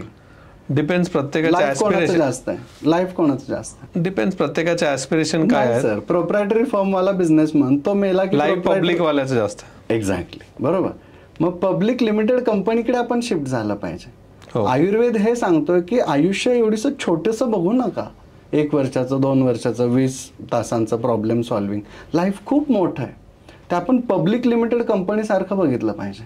आजचा माझा जेवढा टास्क आहे तेवढाच मी केला पाहिजे, त्याला मी ओव्हर स्ट्रेच नाही केलं पाहिजे, त्याच्यावर मी बर्डन नाही आणलं पाहिजे. धर्म, अर्थ, काम आणि मोक्ष हे चतुर्विध पुरुषार्थ आयुर्वेद बॅलन्स करायला आपल्याला शिकवतो. आणि मला असं वाटतं की प्रत्येक बिझनेसमॅनने, एंटरप्रिनरने प्रॉब्लेम सॉल्व्ह करताना ही गोष्ट लक्षात घेतली पाहिजे की प्रॉब्लेम सॉल्व्ह होतोय, पण त्याच्यात मी एखाद्या प्रॉब्लेममध्ये तर अडकत नाही आहे फिजिकली, मेंटली, कारण ते अडकलं तर काही उपयोगच नाही आहे. मध्ये एक गंमत म्हणून व्हॉट्सअपवरती मेसेज येतात, तुम्ही वाचले असतील, की एक पेशंट असतो, त्याच्या हृदयात दुखत असतं आणि तो चेकिंगला जातो, हार्टमध्ये ब्लॉक्स सापडतात म्हणून त्याची अँजिओग्राफी होते, मग अँजिओप्लास्टी होते आणि तो बरा होतो आणि बिल भरायला जातो आणि डॉक्टरचं बिल बघून हार्ट अटॅकने मरतो. तर हे विशेष सायकल काही कामाचं नाहीच आहे ना. Research is successful, patient is dead, असे कुठलेही प्रॉब्लेम सॉल्विंग कुठल्याही एंटरप्रिनरने करू नयेत की ज्याच्यात तो स्वतःला म्हणजे तो मरतोय ते प्रॉब्लेम सॉल्व्ह करण्याच्या नादात. तर मग त्याने फायदा काय होणार आहे, कोणाचा होणार आहे, कशासाठी तो ते करतोय, ह्या गोष्टींचा विचार करायला लावणारं शास्त्र म्हणजेच आयुर्वेद. आयुर्वेद हे समत्व बघतं सर. समदोषा, समाग्निश्च, समधातू, मलक्रिया, प्रसन्न आत्मा, इंद्रिय, मनश्चैती, स्वस्थैते विधीयते. स्वस्थ गोष्टीची व्याख्याच आयुर्वेदाने एवढी सुंदर सांगितली की तुमचं घर सम पाहिजे, तुमचा नवरा सम पाहिजे, बायको सम पाहिजे, सासू सम पाहिजे, कुटुंब सम पाहिजे, मुलं सम पाहिजेत, तुमचा बॅलन्स अकाउंटचा सम पाहिजे, तुमचा बिझनेस सम पाहिजे. हॅपी इंडेक्समध्ये आयुर्वेद कलियुगात शक्य आहे का सर? का नाही सर शक्य? कलियुगासाठीच आयुर्वेद आहे. सर, आता बरेचसे ऑन्टरप्रिनर्स बऱ्याच वेळा ऑनलाईन असतात, त्यांना बाय नेचर ऑनलाईन यायलाच पाहिजे, त्याशिवाय बिझनेस नाही आहे. तर ह्या ऑनलाईनवर जास्त किंवा स्क्रीनवर समोर जास्त असतात, ह्याच्यासाठी काही वेलनेस टिप्स आहेत का तुमच्याकडे की त्यांनी ही काळजी घेतली पाहिजे, कारण बाय त्यांना यायलाच लागतंय? सर, जे ऑनलाईन आहेत त्यांनी सगळ्यात पहिल्यांदा एक 5 ते 10 मिनिटांनंतर डोळ्यांची उघडझाप करत राहिलं पाहिजे. अर्धा पाऊण तासाने त्यांनी डोळे स्वच्छ पाण्याने धुतले पाहिजेत. ओके. स्क्रीनचा जो डार्कनेस आहे किंवा ज्याला आपण तो मेंटेन ठेवला पाहिजे, म्हणजे स्क्रीनचं जास्त एक्सपोजर नको. आणि दर महिन्यातून एकदा नेत्रदर्पण म्हणून आयुर्वेदात विधी आहे की डोळ्यांवरती एक छान गॉगल किंवा उडीद डाळीच्या पिठाचं एक आळं तयार केलं जातं आणि त्याच्यात शुद्ध तूप सिद्ध केलेलं टाकून नेत्रतर्पण केलं जातं, तर ते केलं पाहिजे. किंवा हे शक्य नसेल तर रोज रात्री झोपताना तुपांजन किंवा प्रेमाने 2 तुपाचे थेंब डोळ्यामध्ये टाकले पाहिजेत, की जे पूर्वी आपली आजी घालत होती, पण आता हे सगळं विसरत चाललेलं आहे. आणि मग प्रत्येक गोष्ट आपण म्हणतो कुछ पाने के लिए कुछ खोना पडता है, तर मग ठीक आहे, तुम्ही भरपूर IT फील्डमध्ये आहात, तुम्ही कॉम्प्युटरवरती खूप काम करत आहात, तुम्ही त्या डोळ्यांचा वापर करून खूप पैसे कमवत आहात, पण त्या डोळ्यांना काय देताय? तुम्ही म्हणताय की 5 मिनिटांनी एव्हरी 5 मिनिटांमध्ये त्यांना थोडंसं दुसरीकडे बघितलं पाहिजे, डोळ्यांवर धुतले पाहिजे, डोळे धुतले पाहिजे, त्याला स्वच्छ पाणी लावलं पाहिजे, रात्री झोपताना तुपाचे 2 थेंब टाकले पाहिजेत, महिन्यातून एकदा त्याचं ऑइलिंग सर्व्हिसिंग केल्यासारखं थोडंसं नेत्रदर्पण केलं पाहिजे. नेत्रदर्पण हे जे सुंदर उपचार आयुर्वेदात सांगितलेत हे आपण केलं तर डोळ्यांचं आयुष्य जास्त टिकणार आहे. आणि पुन्हा डोळ्यांचा स्ट्रेस पण मॅनेज होईल, स्ट्रेस पण मॅनेज होणार आहे. आणि पुन्हा मगाच्या प्रश्नाचंही उत्तर मी याच्यात कोलॅबरेट करेल की डोळे जास्त टिकले तर तो त्याच्या फील्डला जास्त सेवा देऊ शकणार आहे. बरोबर. समजा त्याचे डोळेच नाही, हे फंडामेंटल आहे. म्हणजे ऑन्टरप्रेनरनी त्याची जर हेल्थची काळजी घेतली तर त्याला जे पॅशन आहे ते अजून करू शकतो, अजून तो चांगलं करू शकतो, हेल्थला इग्नोर करूच शकत नाही. आणि असंच सर अजून एक मोठा प्रॉब्लेम आहे, बिझनेसमॅन म्हणा किंवा जे खूप वेळ बसतात, ज्या पाठीचा खूप प्रॉब्लेम आहे. मग त्यासाठी तुमच्याकडे काही टिप्स आहेत का? जसं तुम्ही खूप सोप्या शब्दात डोळ्यांचं सांगितलं, सर पाठीसाठी काय आहे का? ज्यांना पाठ दुखीचा त्रास आहे त्यांनी पहिल्यांदा आपली पोश्चर जे आहे, सिटिंग पोश्चर, ते चेक केलं पाहिजे. त्याच्यानंतर दुसरं महत्त्वाचं कुशनिंग चांगलं असलं पाहिजे. तिसरं महत्त्वाचं म्हणजे काम करताना म्हणजे पाठीला आपण किती सपोर्ट देतोय ती गोष्ट पाहिली पाहिजे. तो सपोर्ट मेंटेन ठेवला पाहिजे, कारण त्याच्यावरती वेट आपलं पूर्ण मेंटेन होणार आहे. पुढची महत्त्वाची गोष्ट म्हणजे आयुर्वेदात काही व्यायाम सांगितलेले आहेत, ते व्यायाम मधून केले पाहिजेत. एकाच पोश्चरमध्ये सतत आपला पाठीचा मणका राहिला तर मग त्याच्यावरती प्रेशर येऊ लागतं. त्याला आपण जसं अंग मोडतो, आपण आजूबाजूला थोडंसं जातो किंवा आपण सिंपल स्ट्रेच आपला काढून घेतो, तसा स्ट्रेच मधून रिलीव्ह केला पाहिजे. कटिबस्ती म्हणून जसं नेत्रबस्ती आहे तसेच कटिबस्तीसारखे काही उपचार आहेत ते करून घेतले पाहिजेत. पाठीच्या मणक्याला तेल लावलं पाहिजे, शेकलं पाहिजे. आणि बस्ती म्हणून एक उपचार आहे तो करून घेतला पाहिजे. या गोष्टी जर केल्या, सोबत रोज सकाळी सूर्यनमस्कार केले, पाठीचे व्यायाम केले, तर मग पाठदुखीचा, कंबरदुखीचा त्रास होणार नाही. सर आपण आता डोळे आणि पाठ हा विषय घेतला, तसंच एक बिझनेसमॅनमध्ये त्यांनी सकाळची सुरुवात कशी करायला पाहिजे, आयुर्वेद काय म्हणतं, आणि ॲज अ ऑन्टरप्रेनर तुमचा काय ह्याच्यामध्ये व्ह्यू आहे? आयुर्वेदात जे पहिलंच सूत्र आलं 2ऱ्या अध्यायामध्ये वाग्भटांनी दिलं की ब्राह्मे मुहूर्ते उत्तिष्ठे स्वस्थ रक्षार्थम आयुषा शरीर चिंत्याम निर्वर्त्य कृतशौच विधिस्तता.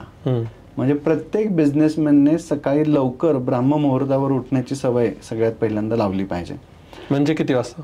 म्हणजे मी असं म्हणतो, ग्रंथामध्ये रात्रीश्च पश्चिमो यामा ब्राह्म मुहूर्त इथे उच्चते असं सांगितलंय की साधारण 3:30-4चा काळ जो आहे, रात्रीचा जो शेवटचा काळ आहे तो ब्राह्म मुहूर्त आहे. तो सुंदर आहे, आयडियल आहे, तेव्हा उठलंच पाहिजे. That is always best. पण समजा ते जमत नसेल, आपल्याला झोपायलाच उशीर झालेला असेल, तर साधारण 6 ते 8 तासाची आपण पुरेशी झोप घ्यावी. आणि जेव्हा आपल्याला फ्रेश नॅचरली जाग येते तेव्हा आपण उठलं पाहिजे. तो आपल्या आयुष्याचा ब्राह्ममुहूर्त आहे. जेव्हा जाग आली तेव्हा पहाट. त्यामुळे बिझनेस करताना असेल, नवीन काहीतरी बनवताना असेल, आयुष्यात हा नियम पाळला पाहिजे की जेव्हा जाग आली तेव्हा पहाट. एक सायंटिस्टचं कोट पण आहे ना छान, तुम्ही चुकीच्या ट्रेनमध्ये बसलेला असाल तर अर्लिएस्ट स्टेशनला उतरलं पाहिजे. तसं चुकीच्या बिझनेसमध्ये पण आपण एंट्री केली असेल तर अर्लिएस्ट स्टेशनला आपण उतरलं पाहिजे, तर आपण लॉस बेअर करू शकणार आहोत कमीत कमी. चुकीचा व्यक्ती सुद्धा तुम्ही एखाद्या कामाला अपॉइंट केला असेल तर अर्लिएस्ट डेला, अर्लिएस्ट मंथला त्याला कामावून बाजूला केला पाहिजे, तर तुमचे लॉस कंट्रोल होणार आहेत. तसं डिसिप्लिन राहणं हे खूप महत्वाचं आहे कुठल्याही व्यावसायिकासाठी. कारण सर व्यवसाय वेगळा नसतो, तुमचा स्वभावच तुमच्या व्यवसायात उतरत असतो. त्यामुळे बिझनेसमॅन आजारी तर त्याचा व्यवसाय पण आजारी होणार आहे. बिझनेसमॅन डिसिप्लिन असेल त्याचा व्यवसाय मध्ये पण डिसिप्लिन येणार आहे. बिझनेसमॅन सात्विक असेल त्याचा व्यवसाय सात्विक असणार आहे. बिझनेसमॅन तामसिक असेल त्याचा व्यवसाय तामसिक असणार आहे. म्हणजे आयुर्वेदामध्ये मानस प्रकृती नावाचा एक कन्सेप्ट सांगितलाय सर, आणि आपली मानस प्रकृती आपल्या व्यवसायात उतरत असते. मग सकाळी उठल्यावर एक रुटीन काय असं पाहिजे की ज्यांनी पूर्ण दिवस एनर्जी हाय असली? सकाळी लवकर उठलं पाहिजे आणि बॉडीला हायेस्ट ऑक्झिरिच करून घेतलं पाहिजे. ओके, म्हणजे प्राणायाम केला पाहिजे.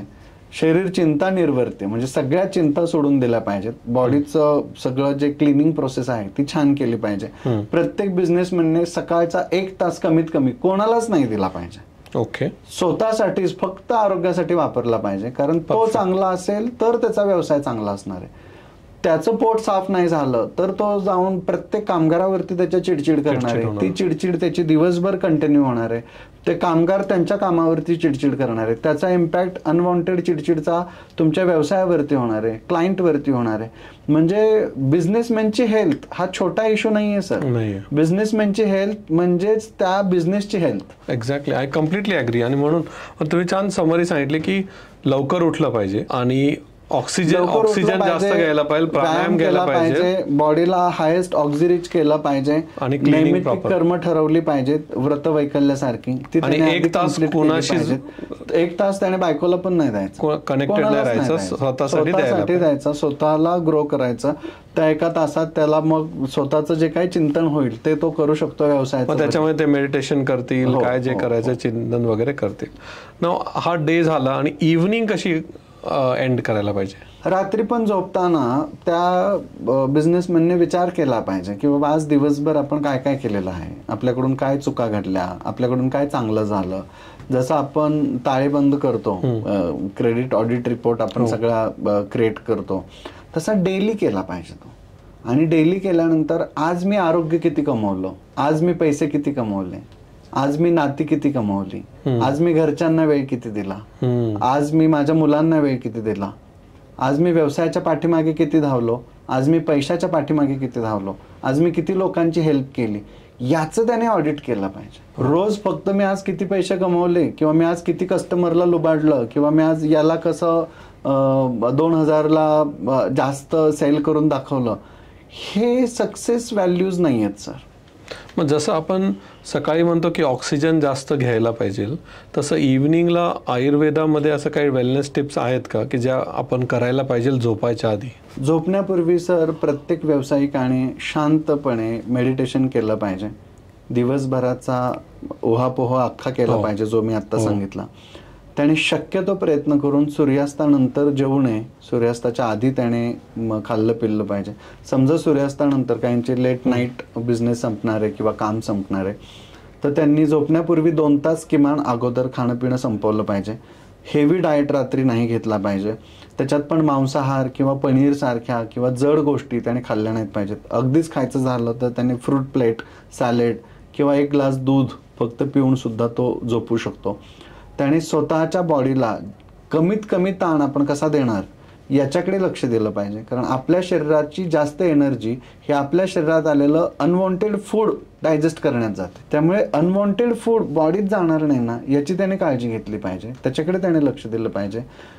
वॉटर बॅलन्स आपल्या शरीराचा चांगला ठेवला पाहिजे. शक्यतो हाताच्या पायांना, तळव्यांना आणि डोक्याला मसाज केली पाहिजे. आयुर्वेद म्हणतो की रोज त्या व्यावसायिकाने शिरा श्रवण पादेषु तम विशेषण शिरलेत, त्याला त्याने डेली ते रुटीनमध्येच त्याने टाकलं पाहिजे. आपण जे प्राणायामामध्ये शवासन म्हणतो त्या पद्धतीचं शवासन करून कमीत कमी वेळात जास्तीत जास्त स्लीप कशी मिळवता येईल याचा त्याने प्रयत्नपूर्वक अभ्यास केला पाहिजे.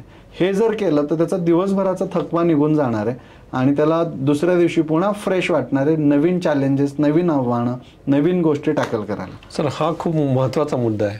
कमीत कमी वेळात जास्तीत जास्त झोप म्हणजे जी बॉडीला लागते ती, त्याला काय मंत्र आहे सर? काय करता, काय करायला लागेल त्यासाठी सर? त्याला कारण हा जर तुम्ही सांगितला तर हा लाखो लोकांचा प्रॉब्लेम आहे, हा कसा सोडवायचा? ज्ञानेश्वरीमध्ये विहंगम प्राणायाम म्हणून आलेला आहे. तर एका ठिकाणी बसून तुम्ही अख्ख्या सृष्टीमध्ये फिरून, पूर्ण ब्रह्मांडात फिरून पुन्हा तुमच्यापर्यंत येऊ शकता.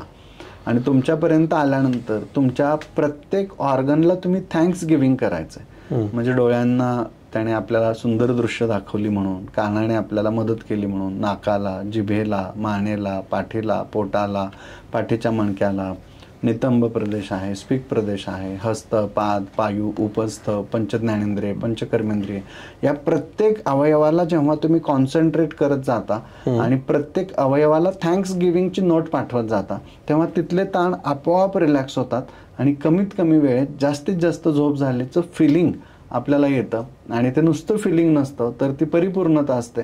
कारण कोणत्याही व्यक्तीला तुम्ही बघा, थँक्स गिव्हिंगची नोट पाठवली की त्याला बरं वाटतं आणि तुमचा ताण कमी होतो. त्यामुळे बॉडीतल्या प्रत्येक इंद्रियाला, प्रत्येक अवयवाला आपण थँक्स गिव्हिंगची नोट पाठवली पाहिजे रात्री झोपण्यापूर्वी. म्हणजे आपली कमीत कमी वेळात जास्तीत जास्त झोप पूर्ण होते आणि आपण पुन्हा रिफ्रेश होतो. मोबाईल किंवा कॉम्प्युटरवरती तुम्ही बघा 17 किंवा 18 टास्क ओपन करून ठेवलेले असतात विंडोज, त्या एक एक एक एक क्लोज करत जाणं म्हणजे कमीत कमी वेळात जास्त झोप घेणं. म्हणजे ती मोबाईलची कशी बॅटरी ड्रेन होत नाही तशी आपल्या बॉडीची पण बॅटरी अनवॉन्टेड टास्कमध्ये ड्रेन होत नाही.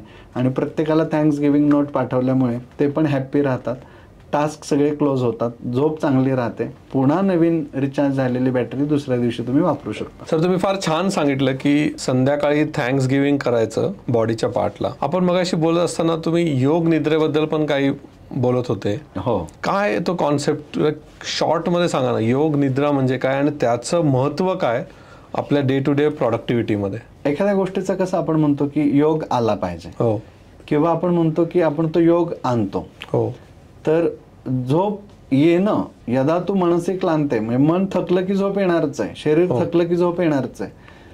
पण झोप येतच नसेल तर ती आपण आणली पाहिजे ना, प्रयत्नपूर्वक आणली पाहिजे. ती योग निद्रा. प्रयत्नपूर्वक जर आपण एखाद्या गोष्टीसाठी प्रयत्न करतोय आणि ते आणतोय तर ती योग निद्रा बनते. गाडी तुम्ही सर्व्हिसिंगला आल्यानंतर सर्व्हिसिंगला टाकणं आणि सर्व्हिसिंगला येण्यापूर्वीच तिला छान सर्व्हिस करून घेणं, ह्या दोन्हीत फरक आहे सर. तुम्ही वेळच्या वेळ छान वेळेच्या पूर्वीच सर्व्हिसिंग करत असाल तर जास्त ड्राईव्ह करू शकणार आहे, लॉंग ड्राईव्हला पण तुम्ही तुमची गाडी घेऊन जाऊ शकणार आहे, गाडीची हेल्थ चांगली राहणार आहे. तसंच शरीराला तुम्ही दरवेळी थकल्यानंतरच झोपवायचं असा विचार केला तर ते शरीर कमी साथ देणार आहे. पण तुम्ही रोज प्रयत्नपूर्वक एक 10 मिनिटाची 20 मिनिटाची योग निद्रा घ्यायला सुरुवात केली, ज्याला आत्ताच्या भाषेत पॉवर नॅप असं म्हटलं जातं, तर ते पॉवर नॅपचा कन्सेप्ट प्रत्येकाने शिकून घेतला पाहिजे. दुपारी एक 10-15 मिनिटाचा पॉवर नॅप तुम्ही घेतलात तर तुम्ही संध्याकाळची कामं पुन्हा जोरात स्ट्रॉंगली करू शकता. काय बेस्ट प्रॅक्टिस आहे पॉवर नॅपची? सर पॉवर नॅप कुठेही करू शकतो आपण, कोणत्याही जागी करू शकतो. बसल्या बसल्या खुर्चीवरती पण आपण करू शकतो. आयुर्वेदामध्ये खुर्चीवरती बसल्यानंतर समोर जे एक छोटंसं आसन असतं किंवा टेबल असतो, त्या टेबलावरती दोन्ही हात असे ठेवायचे तुम्ही, डोकं तुमचं त्याच्यावरती टेकवायचंय, पाठीचा मणका पाय या सगळ्यांचे अनावश्यक ताण काढून टाकायचे. मनामध्ये एक फक्त विचार करत राहायचा आहे, जो नखशिखांत तो विचार तुमचा गेला पाहिजे आणि प्रत्येक ठिकाणचा फक्त अनावश्यक ताण रिमूव्ह करत राहायचं. डोक्यावरचा, डोळ्यांवरचा, कानावरचा, नाकावरचा, इंद्रियांवरचा, पाठीवरचा, आणि असा फक्त ताण घालवायचा. 5 ते 10 मिनिटांमध्ये बॉडीतल्या प्रत्येक पार्टला टच करून यायचं आणि झोपायचं, लिटरली झोपायचं. त्याच्यामध्ये कधी झोप लागतं आपल्याला कळतही नाही.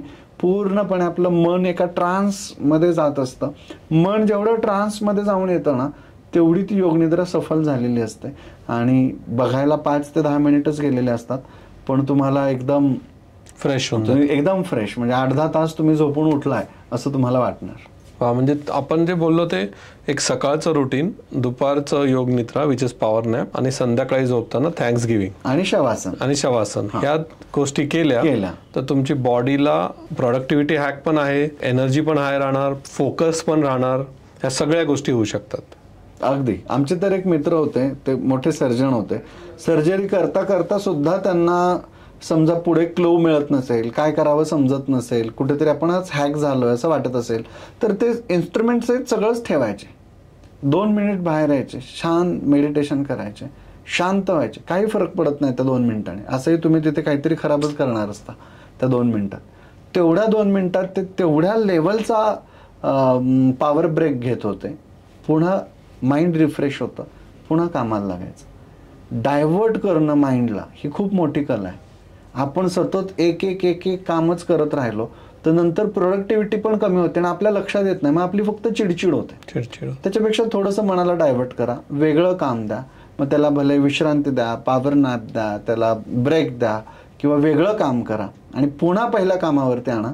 ते पहिलं काम अजून उत्तमरित्या पूर्ण करतो. सर आपण आता डेली रुटीनचं पाहिलं आहे ना, ह्याच्यामध्ये डाएटचे काही हॅक्स आहेत का तुमच्याकडे? की म्हणजे मी जे तुम्हाला विचारतोय ना की बेस्ट केस नाही आहे की चला ठीक आहे, म्हणजे एकदम आपल्या बॉडीवर अत्याचार पण नाही झाले पाहिजे, पण एकदम काय असे डाएटचे हॅक्स आहेत का की बाबा मिनिमम तुम्ही हे तरी कराच? मिनिमम प्राणी बना प्रत्येकाने. ओके. जेवताना कमीत कमी बिझनेसमॅनने तरी. ओके. कारण बिझनेसमॅन हेच करत नाही, तहान लागल्यावर पाणी पित नाही. हो. तर त्याने तहान लागली की पाणी पिलं पाहिजे. बरं. बिझनेसमॅन भूक लागल्यावर जेवण करत नाही, कस्टमर गेल्यानंतर वेळ मिळाल्यानंतर जेवण करतो. ते एक पहिलं बदललं पाहिजे की तहान लागली की पाणी प्या. भूक लागली की जेवण करा. ओके. 2 महत्वाचे नियम पाळायचे. तिसरा महत्वाचा नियम म्हणजे की खाऊ की नको खाऊ असं वाटलं तर न खाणंच चांगलं. न खायचं. हा. आणि वॉशरूमला जाऊ की नको जाऊ असं वाटलं तर जाणंच चांगलं. हा त्याने एक छोटासा टिप्स पाळला, त्याच्या बॉडीमध्ये काही टॉक्झिन्स वाढणार नाहीत, पटकन तो नेहमी एनर्जेटिक राहणार आहे, फ्रेश राहणार आहे. पुढचा आणि महत्वाचा नियम, समजा त्याला कुठे पार्टीला गेला, कुठे नॉनव्हेज खावं लागलं किंवा कुठेही हेवी डाएट त्याच्या खाण्यामध्ये आलं तर पुढे कमीत कमी 8 तास ते पचेपर्यंत दुसरं काही खायचं नाही. इट्स ओके, पार्टीला गेलाय, let's enjoy the party. Okay. Non veg खायचंय, ओके, एन्जॉय द नॉनव्हेज. पण त्याच्या पुढे ते पचेपर्यंत, बॉडीतनं बाहेर पडेपर्यंत 8-10 तास तरी कमीत कमी फक्त हॉट वॉटर आपण घेतलं तरी शरीराला मुबलक विश्रांती मिळते. व्यवसायासारखंच आहे ना सर हे. ज्या दिवशी तुम्ही त्याला स्ट्रेच केलाय दुसऱ्या दिवशी थोडं त्याला तुम्ही स्लो पण करायला पाहिजे, विश्रांती दिली पाहिजे. नाहीतर मग तुमची क्वालिटी खराब होणार आहे, मॅनेजमेंट खराब होणार आहे, सिस्टीम खराब होणार आहे, स्टाफ सोडून जाणार आहे. बॉडीत पण एवढा स्टाफ तुम्ही अपॉइंट केलेला आहे, त्याला आपण लोड किती द्यायचा, तो लोड आपण किती द्यायचा हे ठरवलं पाहिजे. एखाद्या दिवशी आवड म्हणून लोड दिला, ठीक आहे, हरकत नाही. दुसऱ्या दिवशी थोडंसं उपवास करा, लंघन करा, हलका आहार घ्या, त्याच्यावरचा लोड कमी करा, बॉडी अजून खुश होणार आहे, चांगलं होईल त्याच्यापेक्षा. अगदी व्हेरी गुड. आणि काही 4-5 सुपर फूड आहेत का सर आयुर्वेदानुसार की हे सुपर फूड तुम्हाला खाल्लेच पाहिजे?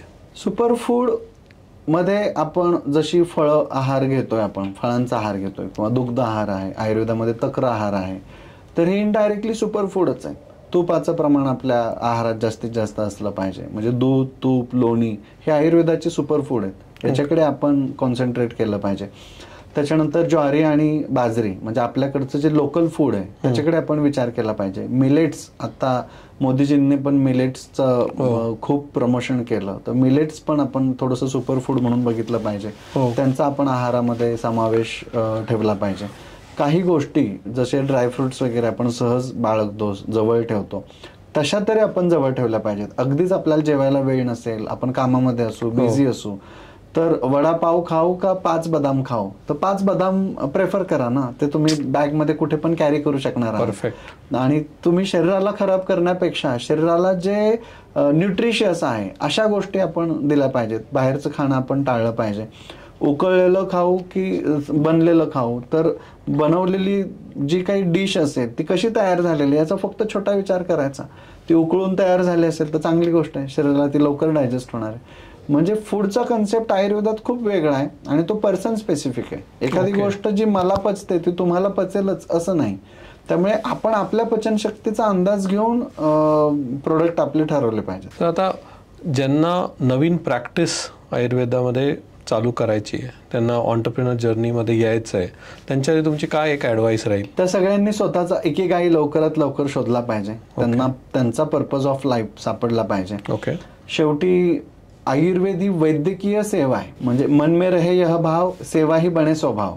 तर पहिल्यांदा आपण सेवेसाठी इथे आलो ते विसरता कामा नये. आणि मग त्याच्यासोबत उत्तम प्रामाणिक व्यावसायिक बनणं याच्यात काहीच वावगं नाहीये. एक चांगला एंटरप्रेन्योर तयार होणं, एक बिझनेसमन तयार होणं, तोही समाजाची गरजच आहे. तर रुग्ण बरा करणं हा त्याने हायेस्ट मोटो ठेवला, किंवा स्वतःसोबत सगळ्या टीमचा हॅपी इंडेक्स मेंटेन ठेवणं हा एक त्याने मोटो ठेवला. आता आपण म्हटलं तसं 100 गोष्टीत पण आपल्या 1 किंवा 2 ज्या आपल्याला आवडतात त्याच्यावरती आपण सुपर स्पेशालिटी स्वतःला डेव्हलप करणं, हे करून जर प्रॅक्टिस करायला त्याने सुरुवात केली तर तो एक यशस्वी उद्योजक नक्की बनू शकतो. परफेक्ट. आणि हे जे आता मॉडर्न मेडिसिनचं राईज होत चाललंय, वाढत चाललंय, त्याच्यामध्ये आयुर्वेदाचं काय फ्युचर दिसतंय तुम्हाला? तर प्रत्येक मॉडर्न मेडिसिन मध्ये आता आयुर्वेदाचे इन्ग्रेडियंट्स येऊ लागलेले. ओके. म्हणजे अगदी सर्पेंटाईन आहे, कुर्कुडिन आहे, किंवा हळदीपासूनची औषधं आपण बघतोय, अश्वगंधेपासूनची औषधं बघतोय, सगळ्या जॉईंट डिसऑर्डर्समध्ये आता शल्यक आलं, शिलाजीत आलं. तर हे कोलॅबरेटिव्ह होणार आहे sir. Integration is the future, that for sure. म्हणजे आयुर्वेद, ॲलोपॅथी, होमिओपॅथी, नॅचरोपॅथी हे सगळे मिळून लोकांच्या भल्यासाठी काहीतरी काम भविष्यात करणार आहेत आणि तेच फ्युचर असणार आहे. आता एक पॅथी पुढं जाणं हे हळूहळू बंद होत जाईल आणि सगळ्या पॅथींचं मिळून इंटिग्रेशन पुढं जात राहील. म्हणजे आयुर्वेद पण मेडिसिनचा थोडा वापर करेल, मेडिसिन पण आयुर्वेदचा वापर करेल. म्हणजे उदाहरणार्थ बघा, आयुर्वेद मॉडर्न मेडिसिनच्या पॅकेजिंगच्या सिस्टीम सगळ्या घेईल, पॅलेटॅबिलिटी घेईल, त्यामुळे आयुर्वेदिक औषधांच्या कॅप्सूल मिळतील, आयुर्वेदिक औषधांच्या टॅबलेट मिळतील, भविष्यात आयुर्वेदिक औषधांचे इंजेक्शन्स पण मिळतील. आणि ऑन द कॉन्ट्री ती लोक सुद्धा म्हणजे ॲलोपॅथीतले प्रॅक्टिशनर सुद्धा पॅलिटेबिलिटीमुळे, साईड इफेक्ट्समुळे किंवा अन्य गोष्टींमुळे आयुर्वेदाच्या केमिकल्सकडे किंवा आयुर्वेदाच्या ड्रग्सकडे म्हणजे नुसते प्लांट डिराइव्ड मेडिसिन नाही, रिअल प्लांट डिराइव्ड मेडिसिनकडे ते जास्त फोकस करतील. आणि एक अशी कुठली स्किल आयुर्वेदिक प्रॅक्टिशनरकडे असली पाहिजे तुमच्या मते त्याला सक्सेस होण्यासाठी? कोणत्याही एका व्याधीत तो निष्णात असला पाहिजे. म्हणजे तुम्ही जे म्हणाले, तुम्ही जसं हेअर डिसाईड केलं आधी तसं त्याच्यात एकदम एक्सपर्ट. कोणत्याही एका व्याधीत म्हणजे मी तुमच्याकडे एक रुग्ण डोळे झाकून पाठवू शकतो आणि तुम्ही त्याला डोळे झाकून बरे करणार आहात, एवढा कॉन्फिडन्स त्याने त्याच्या आयुष्यात एका आजाराच्या बाबतीत तरी आणला पाहिजे. Very good. आणि तुम्ही हे जे मोठं ब्रँड बनवलं, एवढे 108 फ्रँचायझीस दिले, याच्यामध्ये तुमचे काय 2 लेसन्स लर्न आहेत की जे तुम्ही परत रिपीट नाही करणार? काय चुका झाल्या त्यातून तुम्ही शिकले? सिस्टीम लवकर बसवली पाहिजे, सिस्टीम स्ट्रॉंग पाहिजे, सिस्टीम बसवली पाहिजे आणि तुमच्या बिझनेस प्रिन्सिपल्सला, एथिक्सला तुम्ही स्टक राहायला पाहिजे. मार्केट बदलत गेलं तरी तुम्ही तुमचे जे बिझनेस प्रिन्सिपल्स आहेत ते स्टक ठेवले पाहिजेत. हे ग्रोथसाठी. आणि ज्या चुका आहेत ज्या केल्या नाही पाहिजेत किंवा ज्या आपण म्हणूयात की त्याच्याकडे पण आपलं लक्ष पाहिजे, तर त्याच्यामध्ये महत्त्वाची गोष्ट म्हणजे की अपग्रेडेशन जे आहे, म्हणजे अपग्रेडेशन खूप फास्ट होत आहे आता मार्केटमध्ये, तर तेवढ्या फास्ट तुम्ही तुमच्या व्यवसायामध्ये पण अपग्रेडेशन आणलं पाहिजे. ते अपग्रेडेशन तुम्ही तेवढ्या फास्ट नाही आणलं तर मग मात्र ते लवकर कोलॅप्स पण होणार आहे. अशी कुठली एक बिझनेस फेलियर तुमच्या लाईफमधली किंवा एक सेटबॅक तुम्ही शेअर करू शकता का? आणि त्यातनं तुम्ही काय शिकला किंवा त्याच्यातनं कसे वर आला तुम्ही? सर, कोणतंही लॉस हा मी माझा MBA झालाय असं समजतो. 1 लाखाचा लॉस झाला तर 1 लाखाचं MBAचं सर्टिफिकेट मी इमॅजिनरी तयार करून. असा कुठला एखादी इन्सिडेंट आहे का जी तुम्हाला वाटतं की मी असं झालो पण त्यातनं मी हे शिकलो किंवा परत करणार नाही? तेच सांगतोय ना मी सर, की कुठलाही लॉस किंवा कुठलाही जो इन्सिडेंट आहे तो 2 गोष्टी तुम्हाला लेसन देऊन जातो ना, शिकवून जातोय ना.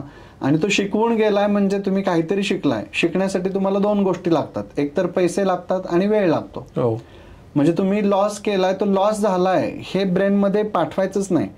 तुम्ही ते 2 लाख रुपयाचा एक MBAचा कोर्स केलाय आणि त्याच्यामध्ये तुम्ही हे शिकलाय की परत या व्यक्तीबरोबर व्यवहार करायचा नाही, परत अशा पद्धतीची कमिटमेंट द्यायची नाही किंवा चुकीच्या व्यक्तीकडून पैसे घ्यायचे नाहीत. हे जे काही तुम्ही बिझनेसमध्ये शिकणार आहात ते त्याच्यातूनच शिकणार आहात ना. आणि तशा अनेक गोष्टी शिकलो. प्रत्येक वेळी त्याचं एक सर्टिफिकेट बनवलं आणि ते भिंतीवरती टांगल्यासारखं इमॅजिनरी टांगलं. आणि चुका 1000दा चुका, पण एक चूक परत करू नका. सर, आपण शेवटी आता एक रॅपिड फायर घेऊया. त्याच्यामध्ये एका शब्दामध्ये किंवा एका सेंटेन्समध्ये तुम्हाला उत्तर द्यायचंय. एक शब्द तुमच्या एंटरप्रेन्योर जर्नीबद्दल. ट्रस्ट. तुमचा कुठली एक गोष्ट आहे जी तुम्हाला स्ट्रेस बस्टर साठी कामाला येते? फन. अशी कुठली एक टिप, बिझनेसची टिप जी तुम्हाला तुम्ही बिझनेस चालू करत असताना मिळाली असती, तुम्हाला असं वाटतं की ती चांगली झाली असते? Finance management. Finance management. कुठली मराठी अशी फ्रेज आहे जी तुम्हाला इन्स्पायर करते? मनशुद्ध तुझं गोष्ट गड्या पृथ्वी मुलाची, तू चाल पुढे तुला गड्या भीती कशाची. वा. Favourite Marathi dish? महाराष्ट्रीयन थाळी, त्याच्यात ही आमरस पोळी. आमरस पोळी. मंत्र यू लिव्ह बाय. कुठला मंत्र तुम्ही जगता? मन में रहे यह भाव, सेवा ही बने स्वभाव. ठीक आहे. थँक्यू सो मच सर, तुम्ही आलेत, मस्त वाटलं. Thank you sir. तर आपण सरांकडनं आज काय शिकलो? मी सगळ्यात मोठी गोष्ट जी शिकलो ती म्हणजे योग निद्रा. म्हणजे तुमच्या या एकदम धकाधकीच्या जीवनामध्ये ॲज अ एंटरप्रेन्योर तुम्हाला झोप ही फार महत्वाची आहे. आणि सरांनी आपल्याला ही हॅक दिली की तुम्हाला योग निद्रा आणि रात्री तुम्हाला थँक्स गिव्हिंग करणं हे खूप जरुरी आहे. दुसरं, एकदम फंडामेंटल बिझनेस, ते जरी डॉक्टर असले आयुर्वेदिक तरी त्यांनी बिझनेसमध्ये जे प्रूव्ह केलंय ते म्हणजे तुमचं स्वतःचं निश शोधलं पाहिजे तुम्हाला. म्हणजे त्यांनी जसं केस हा विषय घेतला आणि त्याच्यात ते एक्सपर्ट झाले. आज 108 फ्रँचायझी आहेत त्यांचे. तसंच त्यांनी तुम्हाला सांगितलं की तुम्ही तुमचा एक निश शोधा. जवळजवळ 100-200 ऑर्गन्स आहेत, त्याचा निश शोधा आणि त्याचे एक्सपर्ट बना. त्यानंतर त्यांनी इतकं मोठं आज एक हे केलंय की आयुर्वेदाच्या रिलेटेड इकोसिस्टम जे आहेत, मग फिजिक्स, फिजिओलॉजिस्ट असू, सगळ्यांनी सगळ्यांनी आयुर्वेदामध्ये बिझनेस चालू केला पाहिजे. आयुर्वेदामध्ये बिझनेस म्हणजे फक्त आणि फक्त प्रॅक्टिस नाही, त्याच्या रिलेटेड सगळ्या गोष्टी सरांनी सांगितल्या आपल्याला करायला पाहिजे. दुसरं फार फंडामेंटल सांगितले, आणि बिकॉज ते आयुर्वेदिक डॉक्टर आहेत म्हणून, की जर तुम्हाला रात्री झोप येत नसेल तर तुम्ही किती पैसे कमवा त्याला काही अर्थ नाही. आय थिंक हे सगळ्यांनी आपल्याला शिकलं पाहिजे. आणि ह्याच्यातनं सर तुम्ही थँक्यू व्हेरी मच, एवढी छान गोष्टी सांगितल्या. पहिला पॉडकास्ट असेल त्याच्यात फंडामेंटलवर आपण बोललो. Thank you so much. Thank you very much. Thank you.